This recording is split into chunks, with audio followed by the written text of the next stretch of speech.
日下有日啊！日下有日！日下有日！日下有日！日下有日！日下有日啊！有一道黑光在2日之间来回挪荡。自古天无2日，国无2君，如今另现1日，很明显，国将另有新君啊！另有新君？新君是谁啊？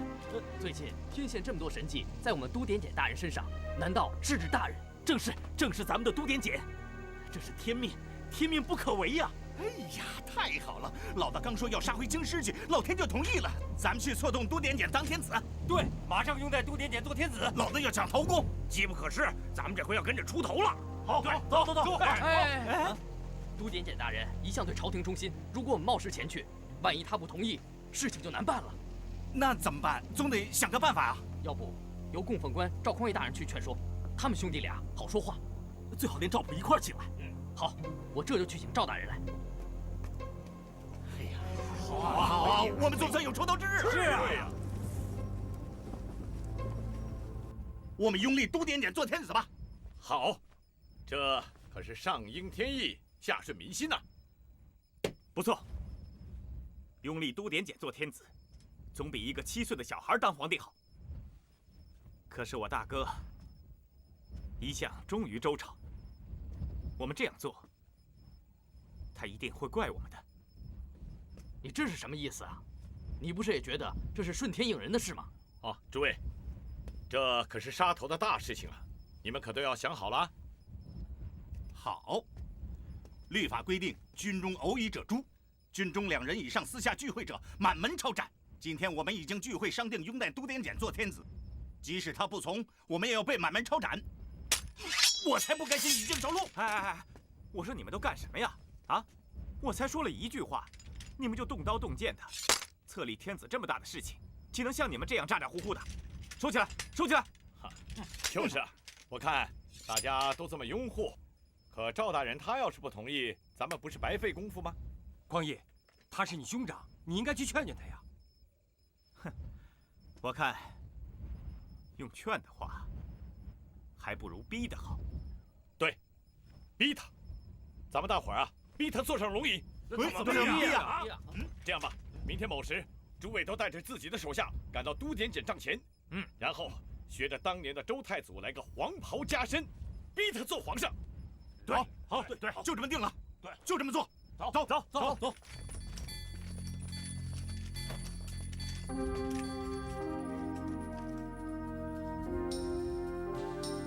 哎，听我说啊，这7岁的小孩怎么能当皇帝呢？就是啊，就是能当皇帝啊！我们一定要拥立都点检做天子。没错，飞龙在天啊，鱼肚子里的小乌盘，这是天意。对呀，苗将军观天象，看到日下有日，说明国将有新君呐。是啊。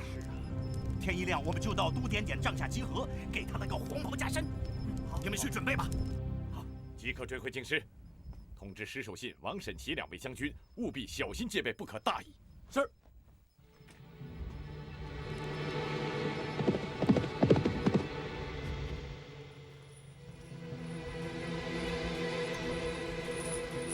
哎，你们这是干什么？诸将无主，愿册都点检为天子。愿册都点检为天子。愿册都点检为天子。大哥，走。大哥。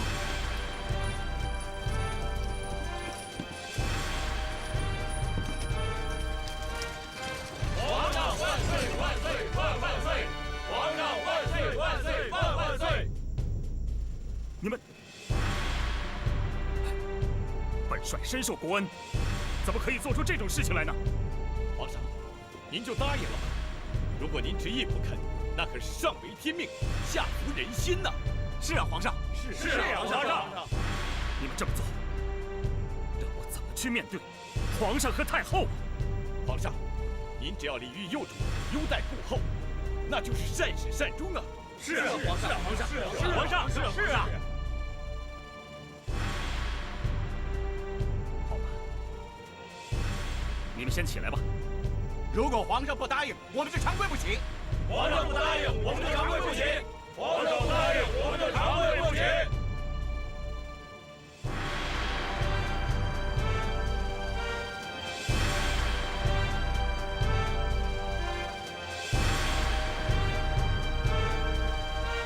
皇上，您就答应了吧。好吧，既然大家如此，我就勉为答应了。不过，我有几个条件，你们必须要遵守，否则我就不做这个皇帝了。皇上，但请下旨，哪个人敢不遵命？第一，皇上和太后是我从前的旧主，尔等不得惊犯。是。第二，周朝的公卿是我并肩的同僚，尔等不得亲临。是。第三，朝廷的府库是国家的资财，尔等不得抢夺。是。第四，街市民家是朝廷的根本，尔等不得劫掠。是。凡是遵守条件者，回京后定有重赏，否则严惩不贷。你们都听清楚了吗？听清楚了。皇上万岁万岁万万岁！皇上万岁万岁万万岁！皇上万岁万岁万万岁！皇上太后，老臣错了，老臣错了，酿成如此大祸，臣对不起先皇啊，太后。太后，您千万别太担心了。赵匡胤他为人仁善，一向重情重义。他既然答应了要礼遇皇上和您，就一定会做到的。皇上，你别害怕啊，千万别害怕。皇上别害怕。范大人，我们呢？这都是真的，这都是真的。别害怕。韩将军，完了。他果真有异心。原本以为上策的一招棋输得如此凄惨，我不甘心，我要召集侍卫亲军将校，诛杀赵匡胤，讨伐逆贼。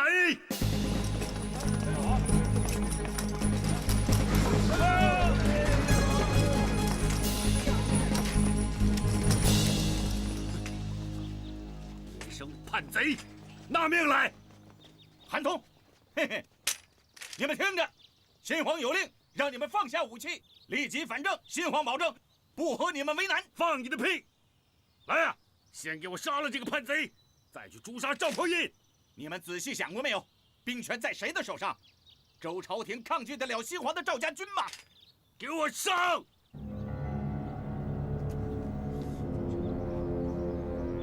生命可贵，放下武器回家去，不必把命葬送在这里。岂有此理！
上，斩草除根，谁也不留。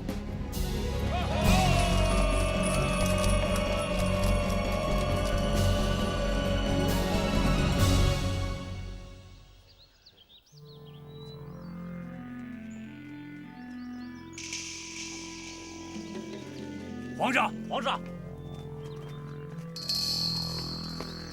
二位相公，赵匡胤愧对世宗皇帝，愧对周朝廷。那天夜里，天气寒冷，我喝酒驱寒，没想到到了第2天，天刚刚亮的时候，就已经被众将士兵变拥立了。事已至此，我真的不知道该说些什么了。那这么说，事情还有转圜？什么转圜？我辈无主，我等已立了新皇帝。皇上息怒！皇上息怒！皇上，还不跪下！跪下！皇上，老臣。哎呀，2位相国，快请起！众卿请起。朕多谢了。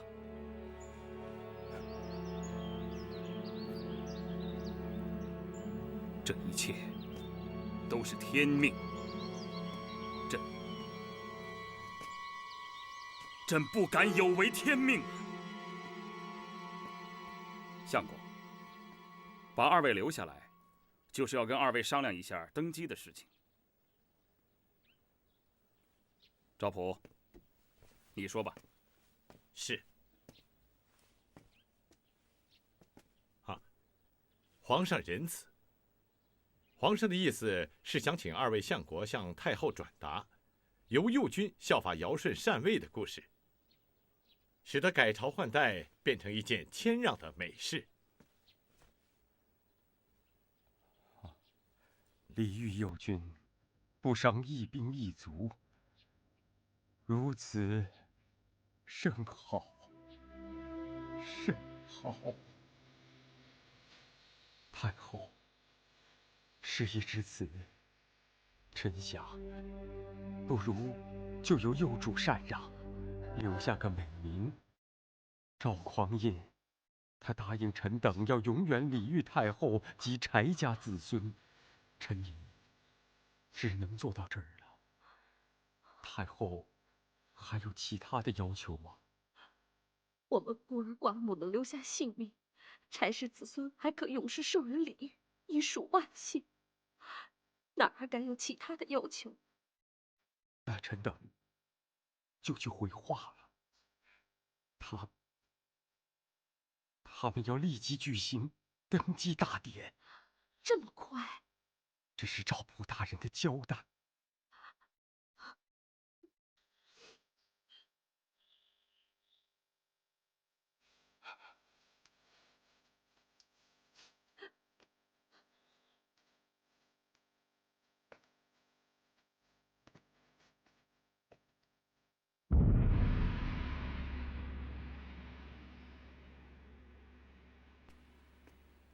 皇上，一切安排就绪，等幼主的禅位诏书一到，仪典就可以开始了。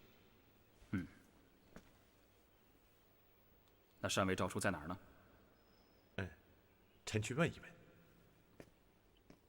范大人，幼主禅位的诏书在你手上吗？老臣疏忽了。没有禅位诏书。那没有禅位诏书，怎么叫禅让登基呢？臣该死，臣即刻去写。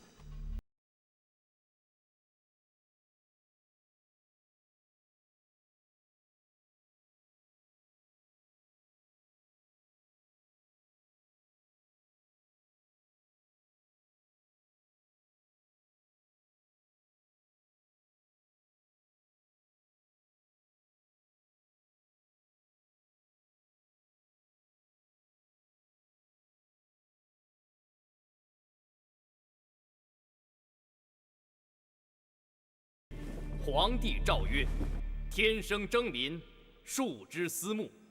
2帝推宫而禅位，3王趁时而革命，其极一也。禹莫小子，遭家不造，人心已去，国命不归。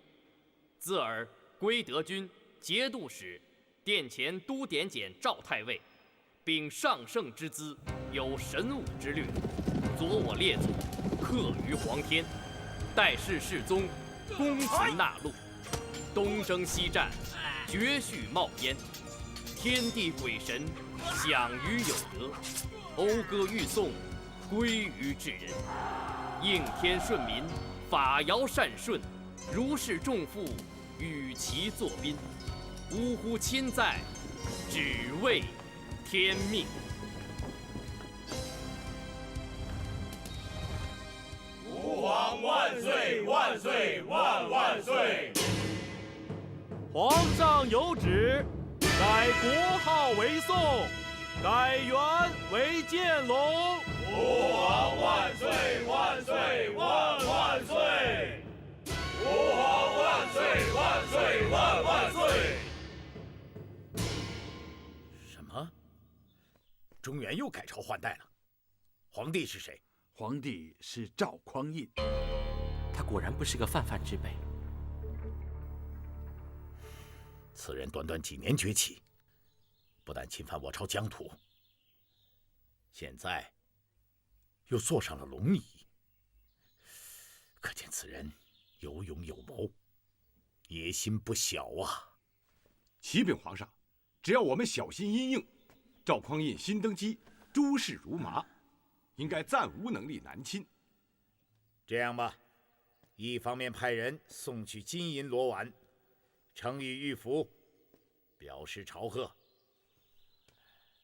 另一方面，还是要着手把洪州改建为南都。为了社稷的安危，必须有备无患。是。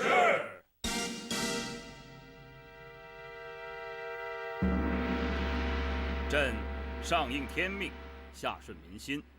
既已登基，就当自我期许做一个开国的明君。因此，朕是绝对不会诛杀旧主，更不会罢黜旧臣。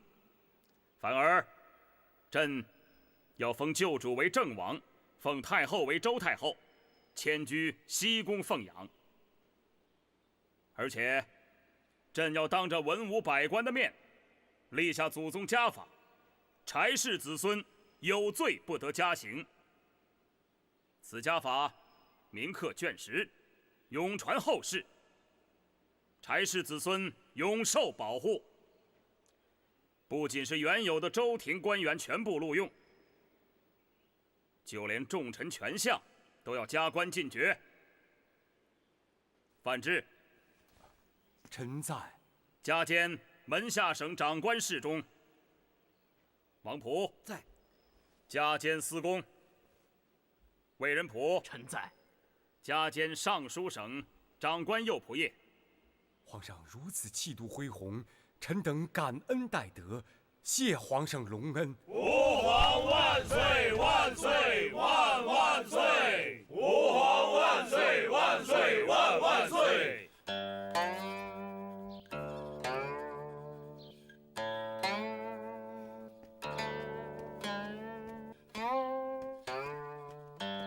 王妃，王爷派人备了轿来接你进瑶光殿。有什么特别的事吗？没说。不过，王妃，晴儿听说了一个天大的消息，听说北朝中原又改朝换代了。周朝被更替了？是啊，您知道吗？这一次他们改国号叫做宋，而且皇帝就是赵匡胤。是他？是啊，王妃，他现在当皇帝了，而且还是大朝的皇帝呢。就算不看僧面，也会看佛面。他一定会对咱们唐国特别友善，说不定还会允许咱们恢复大唐以前皇帝的称号。到时候王爷就是皇帝，那您不就是皇后了吗？他这个人一向胸怀天下，你就不担心他也许会进犯我们唐国？不会吧？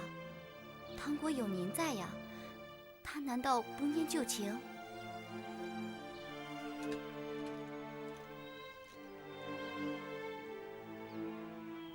他当上皇帝了，一个流浪青年，靠着个人的努力，竟然当上了皇帝。难道一个出生在帝王家的王爷会比不上他？你来了啊，王爷。臣妾参见父皇母后。免了。今天把你们找来，是有一个重大决定。如果你们不反对，朕想把朝政交给从家。父皇，周朝改换了宋，我们也应该换代交替了。等南都宫廷建好以后，朕就迁过去，把金陵就交给你监国。父皇春秋鼎盛，风华正茂，朝廷正需要您。朕清楚自己不是个好皇帝啊！朕把列祖留给我的几十州的土地，700万的钱库，弄到现在，江北淮南之地尽失，国库空虚，民生困窘啊！皇上，这不能全怪您。朕是一国之君，就该负起全部的成败。朕深思过了，现在把朝政交给你正是时候啊。新人新政，这对我大唐未尝不是一个转机啊。儿臣没有半点治国的经验，深感惶恐。古人曰：“治国之道，在于顺乎民意。民之所欲成之，民之所恶去之。”这说起来容易，做起来可就不那么简单了。朕做了近20年的皇帝，这胆子是越做越小啊。治国经验并不能保证强国，所以要怎么做，父皇无法教你，但朕只希望你把国家支撑住，把皇位传下去。是。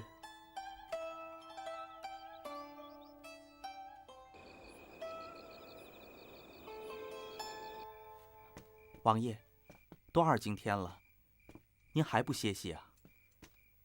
你要是困了，就先回去睡吧。小的不困，小的是担心王爷您。担心什么？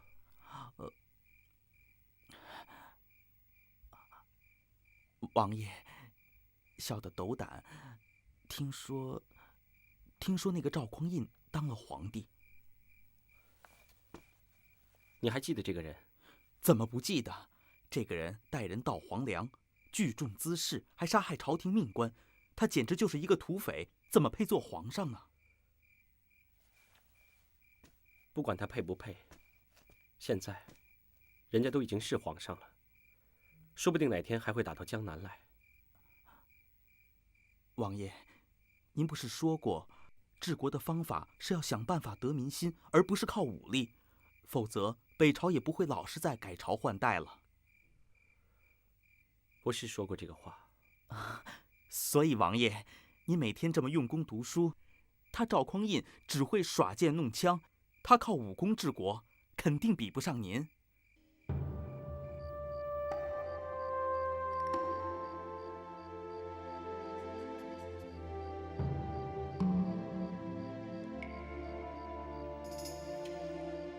你凭什么爱娥皇？我们家娥皇是跟皇家柳皇子定亲的人，你算什么东西？你不配！你根本就不是皇宫贵族，你根本就赢不了他。如今我也是君临天下，做了皇帝。可是娥皇，我的功成名就能和你一起分享吗？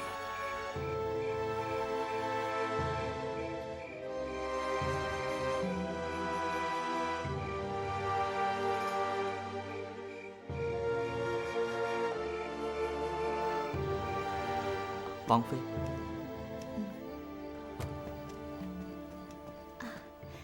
王爷，我读书读晚了。困外春秋，这是什么书啊？这是一本治国的书，是钱塘李全所著。听说以前周太祖郭威时常把它带在身边。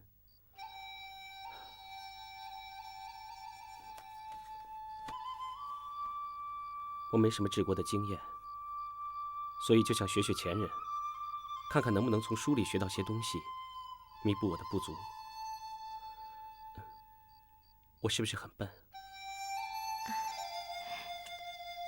这怎么是笨呢？这是汲取前人的经验。这书里都写了些什么？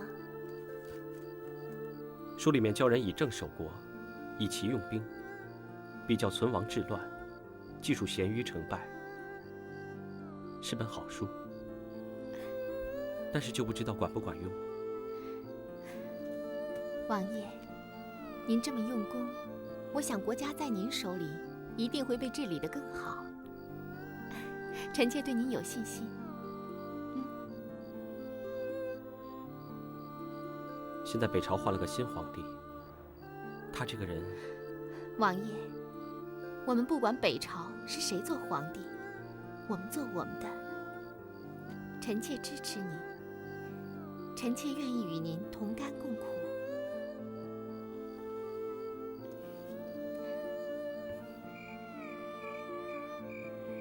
李六，只要你好好的待他，好好的爱他，此生的遗憾我就永埋心底了。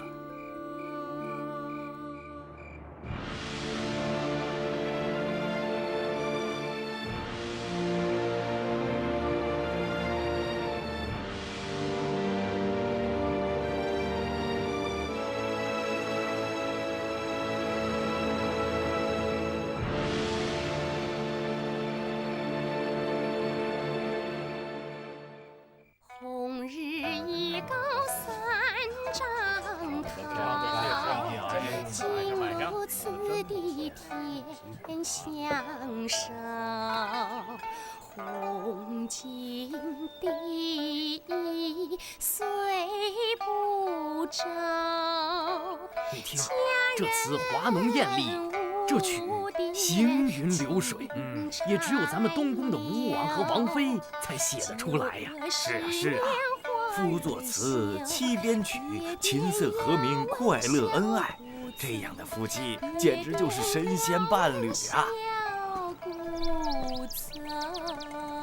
他俩如此夫唱妇随，真情相伴，我该不该去打扰他们？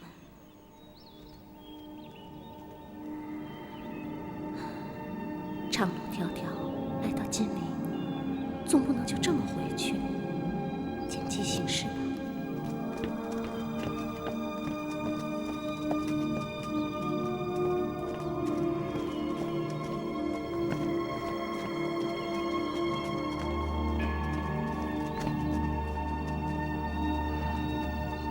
晴儿，轿里面一定是王妃。王妃，咬娘见过王妃。停轿。晴儿，什么人？是我，咬娘啊。咬娘，咬娘。放开他！是。咬娘。娥皇，他是你朋友啊？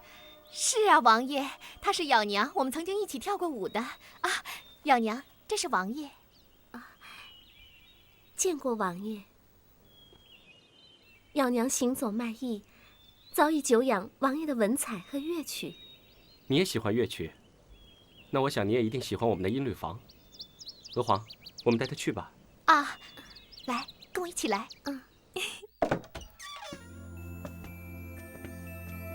咬娘，你看这儿啊，就是我们的音律房。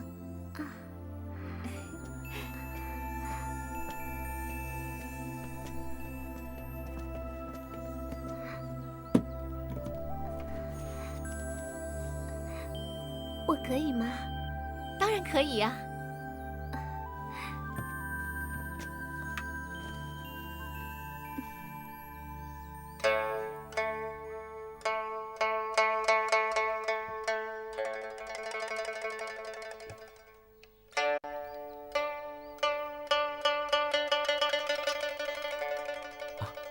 我最近谱了一首新曲，不如弹给你听。好啊。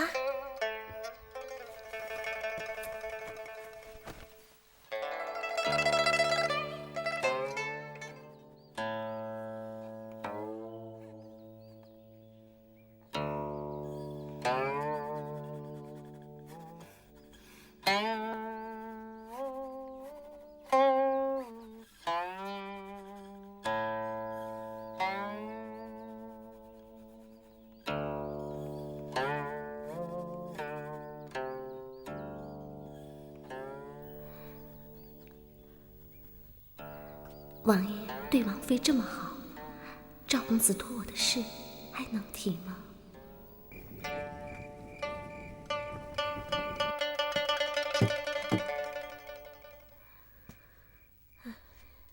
怎么了？怎么不弹了？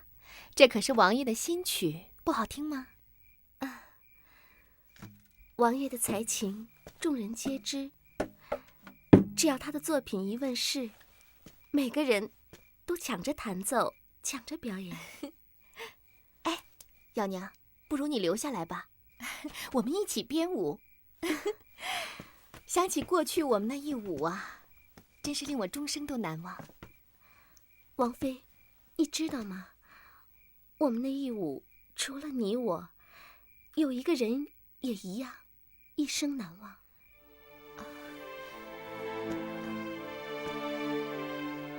是他要我来的，我被他的深情感动，我也为他现在的成就骄傲。可到这里，我一样被另一个人的深情感动。王妃，人生能得到一份真情，已属不易，而你却能同时拥有宋朝皇帝的痴情和王爷的真情，你真让人羡慕。天底下有几个人能有你这样的机遇？那都是已经过去的事情了。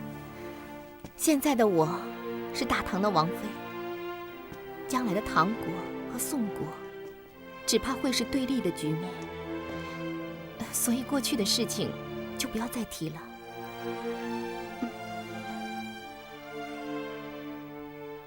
哦，你早点休息吧，等明天我带你四处。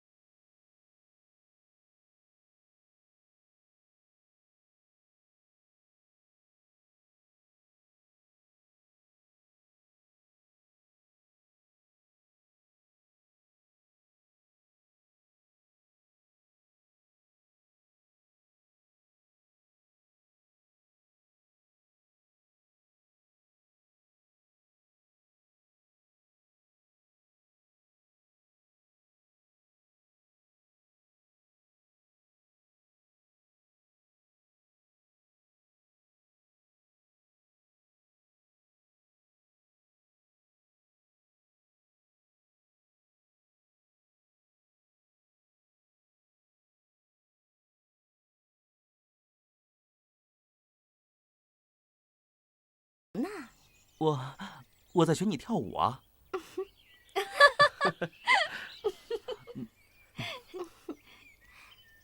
娥皇，瑶娘的舞跳得真的很好，腰细脚小，跳起舞来婀娜多姿，别有韵味。哎，娥皇，我有一个想法。什么想法？老天给了瑶娘这么好的身材和武艺，我们应该给她一个舞台，让她尽情的展现。给她一个舞台？对。啊，王爷是说给她一个个人的专属舞台？当然了。那王爷打算给瑶娘做个什么样的舞台呢？我现在还没想到，得仔细琢磨琢磨。瑶娘虽然出身市井，却有股与众不同的清新特质。生长于污泥，却不受污染，就像莲花一样。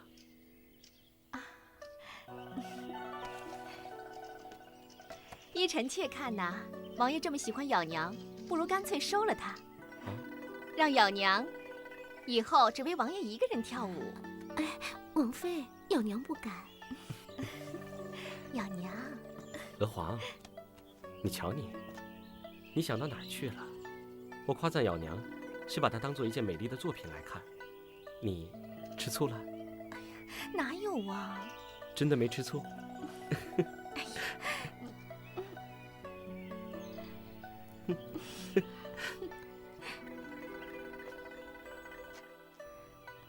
瑶娘只是一名舞娘，却得到王爷如此看重，人生能得到一个知己如你，瑶娘此生无所求了。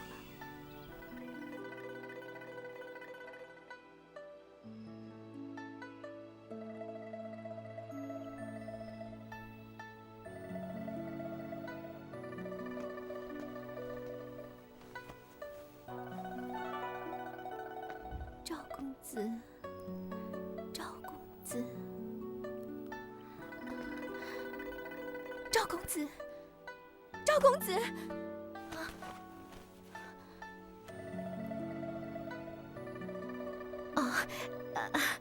哎呀，怎么会睡着了呢？怎么了？做梦了？梦里有他？只是梦而已，不必当真。他要我来这里，就是要你有个说心里话的人。他担心你会把自己压抑得透不过气来。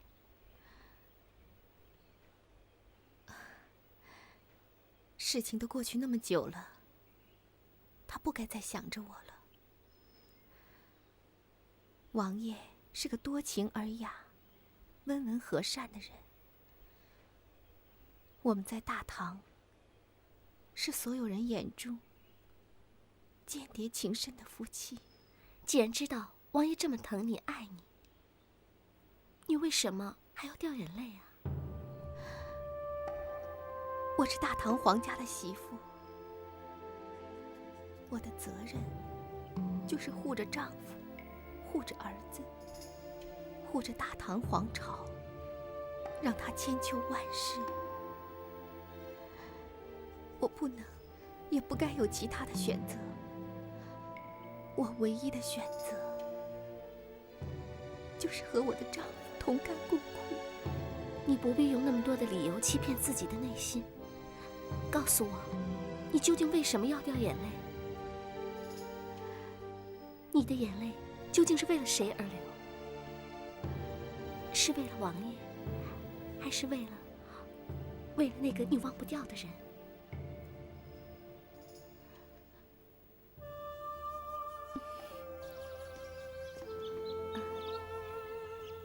王妃，我听晴儿说了爱之花的事。爱之花，哎，王妃，王爷送给你的不单是一束花。我明白。既然心里明白，理智也帮你做了选择，那你就该敞开心，试着去接受王爷对你的爱呀。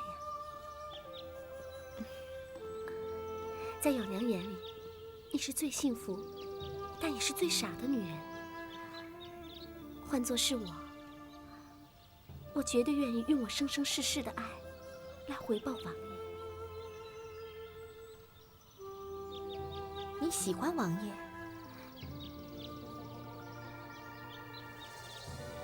是，我喜欢。王爷那么好，我可以说出他的100项优点。那你呢？你喜欢吗？还是以为这样做才不会对不起另外一个人，以为这样做心里会好过一点？我不知道。对不起，咬娘的话说过头了，是我该离开的时候了。咬娘告辞。咬娘，你不要走，为我留下来。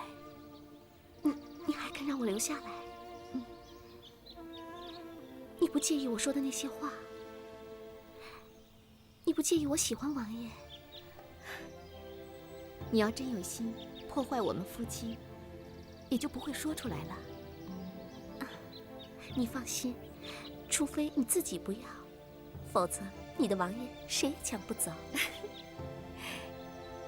咬娘，我就是喜欢你的真性情。你愿意把我当做好姐妹，为我留下来吗？谢谢，谢谢你，咬娘。你替我解开了心中多年的结，让我真的明白了，不应该再为过去惋惜，应该珍惜现在，珍惜王爷对我的一片情。谢谢你。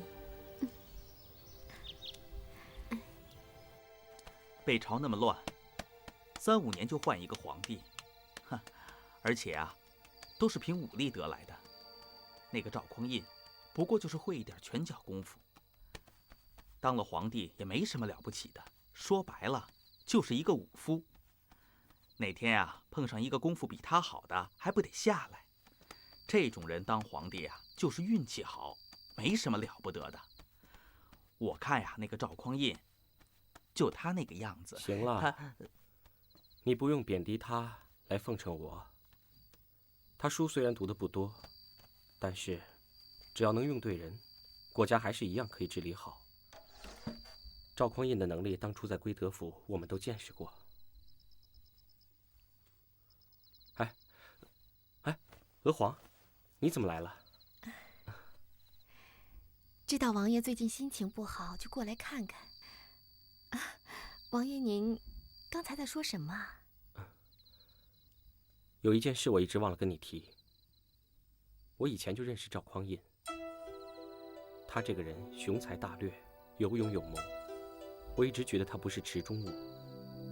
如今他当上了大宋的皇帝，所以我担心他有南下的打算，我怕他不会放过我们大唐。王爷，不管赵匡胤有什么打算，什么想法，你只需要专心朝政，其他的事情都交给我，我不会让你有任何后顾之忧的。只要我们夫妻同心，赵匡胤就难不倒我们。有你真好。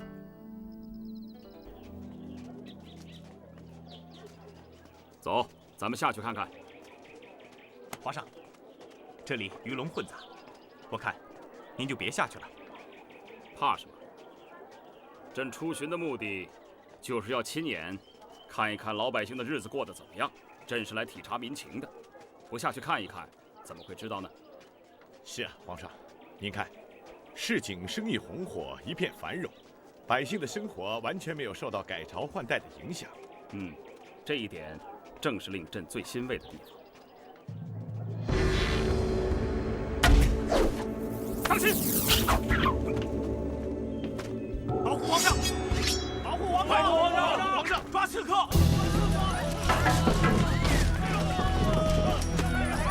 大家给我听清楚了，不准放过一个人！整条街给我封起来！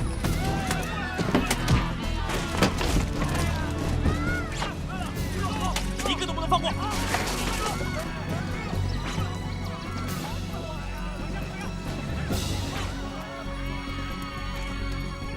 凶手绝不会是为了私人恩怨，一定是深深眷恋旧王朝的敌对势力。朕自君临天下以来，一向宽容大度，以德服人，看来并不能感化所有人呢。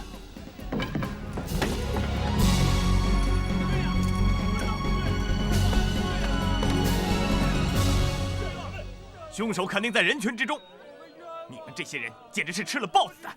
哼，谁都脱不了干系。把他们全部给我带回去，关进大牢，严加审讯。大人，我们冤枉啊！我们冤枉啊！不许哭！我冤枉啊！不许叫！住手！住手！统统给朕住手！停止搜查，把所有人都给朕放了！射！让他射！朝这里射！帝王之心，自有天命，看他能奈朕如何！皇上，这没关系。如果朕没有这个天命，就算躲得过今日，也躲不过明天。如果朕有这个天命，又何必在乎这区区几个毛贼呢？他们全都是朕的黎民百姓，朕怎么忍心为了吉凶而殃及无辜呢？统统替他们松绑！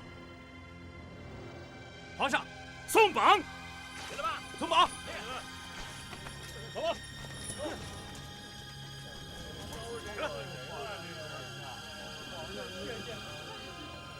你们都各自回家去吧。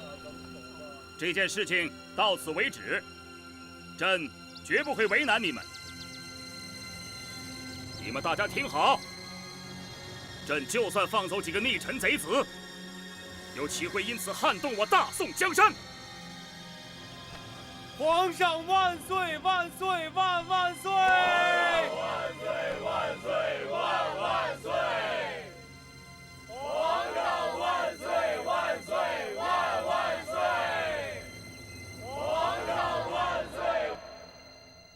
当时的心就像被毒风蛰了一下。凶手可能只有一个，也许是几个，但全都躲在暗处。真要查个水落石出，那要牵涉到多少无辜的百姓，有多少人要人头落地，有多少家庭会支离破碎。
王延生，你有种，居然敢不听朕的话！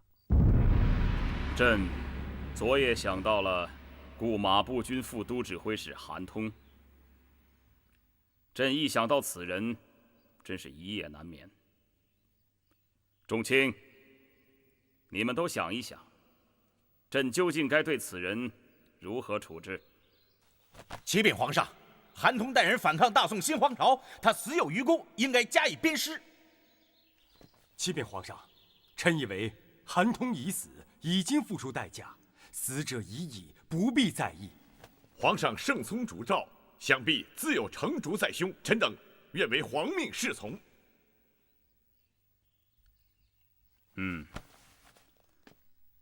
那就依朕的意思，朕认为他忠于大周朝廷，是个忠义之士，不但应该厚葬他，朕还要诏书，视他为中书令，墓前立碑，镌刻其功德政绩，以示金表，垂戒后人。皇上容人之大度，古之圣君也不过如此啊！皇上，韩通是大宋的逆臣贼子，若皇上不对他大加挞伐，还如此特施恩封，那岂不是功过颠倒，是非不清吗？韩通乃是周朝的旧臣，周太祖与世宗在位期间，他向来奋勇杀敌，不辱使命。朕大军入城之时，他是举兵抵抗，不识时务，但人臣各为其主，其中可悯。倒是你，王彦生，朕举兵回京之时，朕曾严令，不得滥杀，不得有秋毫之犯，你可曾还记得？你不但杀了韩通，你还杀了他全家。那臣也是杀一儆百，京师才没有人再敢反抗。这么说，也是有功于朝廷。你犯的是弃命专杀之罪，一律本该斩首，弃之于世。朕正因念你有功于朝廷，所以才免你死罪，难道你还不懂吗？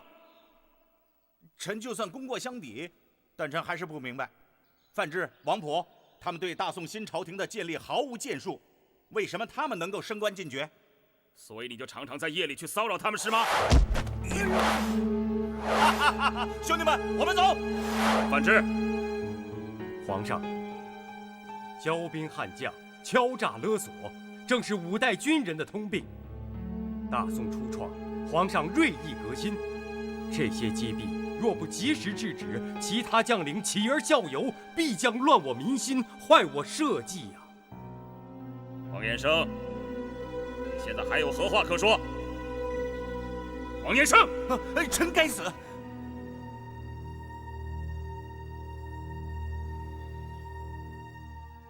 朕依然念你旧情，贬你为唐州团练使，你可心服？臣心服。赵普，臣在。明令加注，终生不得受其节钺。臣领旨。各位都是将出使外邦的使臣，在你们出使之前，朕有几句话要交代你们。你们除了代表我大宋朝廷，向各国宣达新朝廷的建立之外，更要在出使期间，展现大朝的天威和上邦的气度。臣遵旨。陶谷，臣在。你是出使江南唐国吧？是。唐国的6皇子李从嘉，现在喜封吴王，他将会是未来的太子，更是未来的国主。你要多多的。臣明白，臣一定会多多的关照他。我们是上邦，你们这次出去，就是要宣扬我大宋的国威。而我大宋朝的长远目标，就是要一统天下。各位在各个出使国的所作所为，一切都要以利于将来一统天下为目的。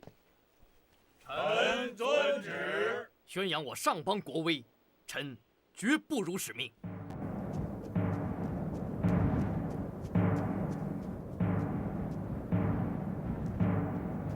吴王，大宋使臣到了。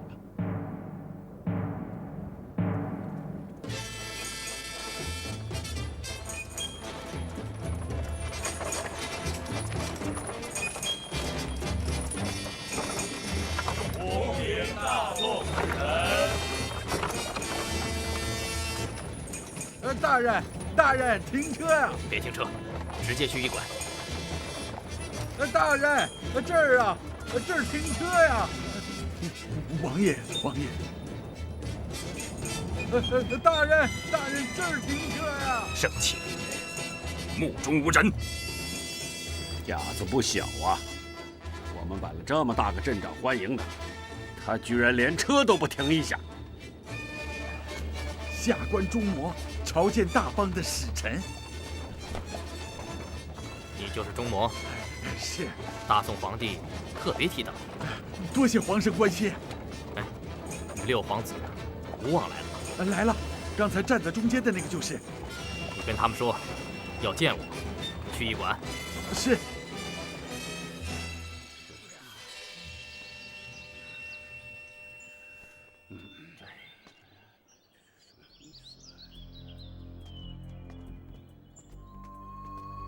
请问哪位是钟魔大人？我就是。陶大人有请。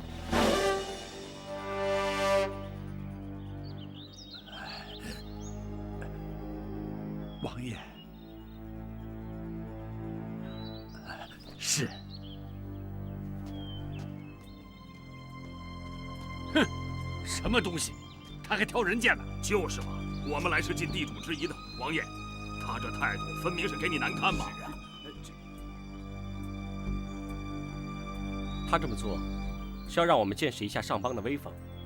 没关系，为了我大唐朝，大家都得忍。本使臣代表的是大宋皇帝，大宋是大朝，是宗主国。要见谁，什么时候见，得由我来定，不是由你们来决定。是。看看这个怎么样？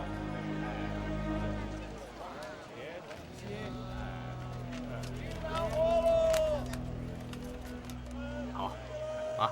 这个都给我包起来。是。啊，老板，把这些都送到驿馆去，我给你付账啊。好嘞。大人呐，您喜欢这些字画、碑文什么的，只要告诉下官我就行，下官保证为你搜集到所有的名家字画。你也不用这样上山下海，满大街到处跑，对不对呀？需要你的时候，自然会找你。是。大人，您什么时候才要进宫跟我们国主见个面啊？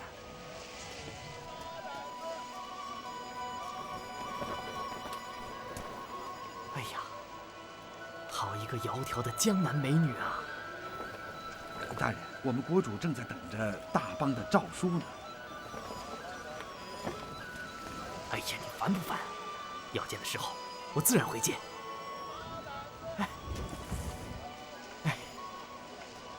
姑娘，快上去呀！哟，是韩大人呐，今晚怎么舍得来呀？阿兰下来。对不起啊，韩大人，今天场子被人包了。哦，什么人这么阔气？听说是大宋来的使臣。陶谷。哎呀，美人儿，来，亲一下。哎呀，别跑啊！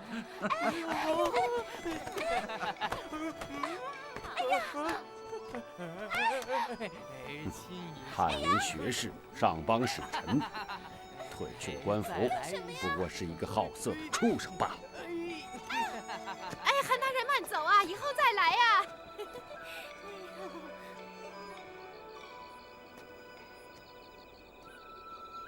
既然他乐于此道，这就好办了。啊，请问使臣大人准备好了吗？昨晚使臣大人交代下官这时候来接他。哦，大人昨夜宿醉还没起来，请再等等。是。啊。唉。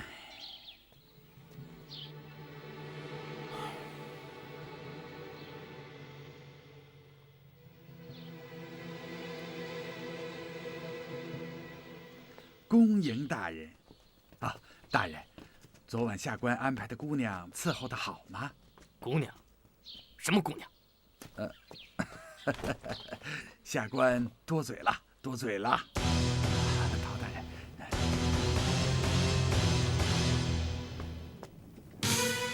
迟吻。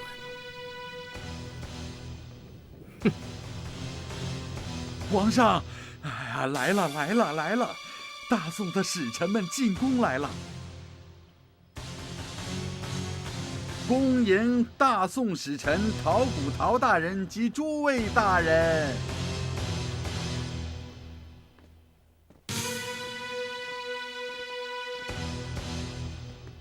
大宋使臣陶谷见过唐国主。本使臣奉大邦皇帝圣谕，带来诏书昭告唐国，大邦以改国号为宋，改元为建隆元年。诏书在此。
顶装饰的一部分，岂能说拿就拿呀？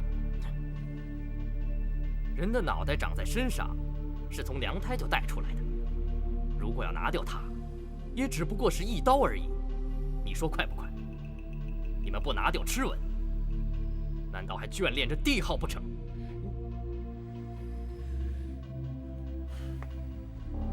陶大人息怒，那是我们国主一时不察，忘了拿掉。这也是臣子们的错呀。下了朝，下官自会处理。好，我就看你的面子。是。钟魔，启禀国主，臣钟魔告退。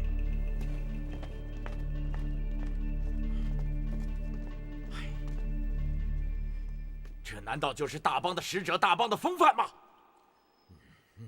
难道咱们就这么忍气吞声吗？请父皇息怒，儿臣以为，这种人必自辱而后人辱之。如果说赵匡胤坐上皇帝宝座，他用的都是这种人的话，那么他的朝廷也没什么可畏惧的，更没什么值得尊重的。你说的是，这种小人不值得我们动怒。从家，你越来越有一国之君的气度了，朕甚感欣慰。